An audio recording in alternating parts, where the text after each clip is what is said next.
Subscribe करिए evolve को और जानते रहिए मार्शल आर्ट्स की बारीकियां। शाओलिन टेंपल बनने के लगभग 32 साल बाद सन 527 में एक और इंडियन मॉन्क चीन पहुंचे। इनका नाम था बोधिधर्मा, जिन्हें पोतिदामो, दामो या तामो भी कहा जाता है और जापान में इन्हें दारुमा कहा जाता है। हालांकि इनके चीन पहुंचने का वक्त भी अलग अलग लोग अलग अलग बताते हैं, पर चाइनीज रिसोर्सेज के हिसाब से बोधिधर्मा वेस्टर्न रीजन यानी पश्चिमी क्षेत्र से आए थे, जो कि सेंट्रल एशिया को रिफर करता है, पर इसमें इंडियन सबकॉन्टिनेंटल भी शामिल हो सकता है। तो या तो वो एक फारसी सेंट्रल एशियन थे या साउथ इंडियन थे, पर ज्यादातर लोगों का मानना है कि ये भारत में मद्रास के पास कांजीपुरम में पैदा हुए थे। राजा पल्लवा के तीसरे बेटे थे और कलरीपयट्टू के प्रैक्टिशनर थे। अपने गुरु प्रजांतारा से मिलने के बाद ये बुद्धिज्म की ओर आकर्षित हुए और ये नाम बोधिधर्मा भी इनके गुरु ने ही इन्हें दिया।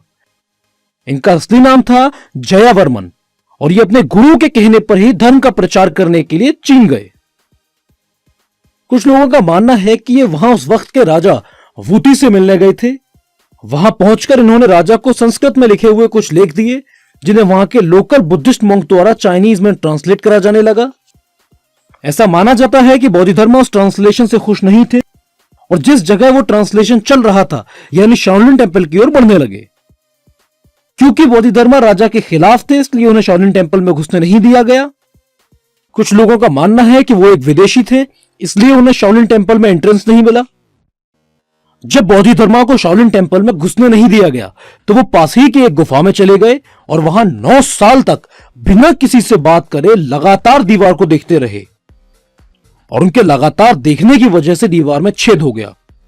कुछ लोग तो यहां तक मानते हैं कि इनकी मेडिटेशन पावर इतनी स्ट्रांग थी कि ये चींटियों के चलने की आवाज भी सुन सकते थे। खैर, गुफा में लगभग 9 साल तक मेडिटेट करने के बाद वहां के मॉन्क्स ने इनकी रिलीजियस पावर को जाना और माना और इन्हें शाओलिन टेंपल में स्वीकार करा। शाओलिन टेंपल में रहने के बाद इन्होंने देखा कि वहां के मॉन्क्स फिजिकली और मेंटली वीक हैं, इसलिए इन्होंने वहां उन्हें फिजिकल और मेंटल ट्रेनिंग देना शुरू करा। पर कुछ लोगों का मानना यह भी है कि इनके चीन पहुंचने से पहले ही इनकी ख्याति वहां पहुंच गई थी और जब ये चीन पहुंचे तो वहां के मॉन्क्स ने इनका स्वागत करा और इन्हें गुरु मानकर इनसे ज्ञान लेने की इच्छा भी जताई। साथ ही साथ वहां के कुछ लोगों ने इनका मजाक भी बनाया। कुछ दिन बाद ये राजा से मिलने गए।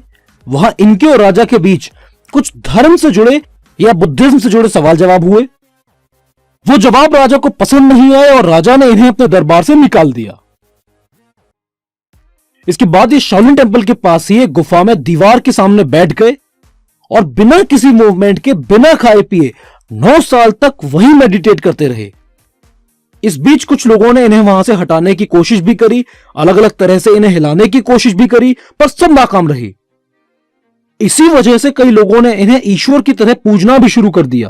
और फिर लगभग 9 साल बाद एक लड़का दाजो हुइक इनका शिष्य बनने के उद्देश्य से कई दिनों तक लगातार बर्फीले तूफान में इनकी गुफा के बाहर बैठा रहा और इस शिष्य की भक्ति से विवश होकर बोधिधर्मा अपने ध्यान और गुफा से बाहर आए और इसे अपना शिष्य स्वीकार करा। फिर कुछ वक्त बाद एक डकैतों की टोली मॉन्क्स को लूटने आई।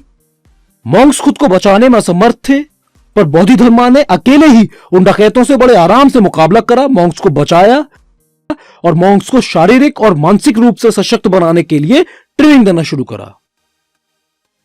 बोधिधर्मा की डेथ पर भी लोगों में अलग अलग तरह की कहानियां या मान्यताएं हैं। कुछ लोगों का कहना है कि ये गुफा से कभी बाहर आए ही नहीं, ये वहीं अदृश्य हो गए थे और वहां सिर्फ इनकी मैन्युस्क्रिप्ट मिली।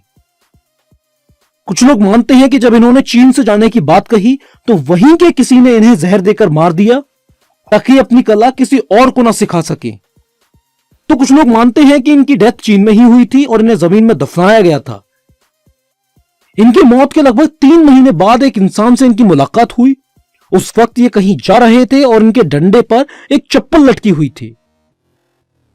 उस इंसान ने जब ये बात बाकी लोगों को बताई तब लोगों ने उसे बताया कि बोधिधर्मा की डेथ तो बहुत पहले ही हो चुकी है। उस आदमी के जोर देने पर लोगों ने बोधिधर्मा की कब्र को खोदा तो वहां उनका शरीर नहीं था, वहां सिर्फ एक चप्पल थी। इसी तरह की कई घटनाओं की वजह से लोगों का मानना है कि बोधिधर्मा एक पवित्र और असाधारण व्यक्ति थे और कई अद्भुत शक्तियों के स्वामी थे और उनका जीवन काल 150 साल का था।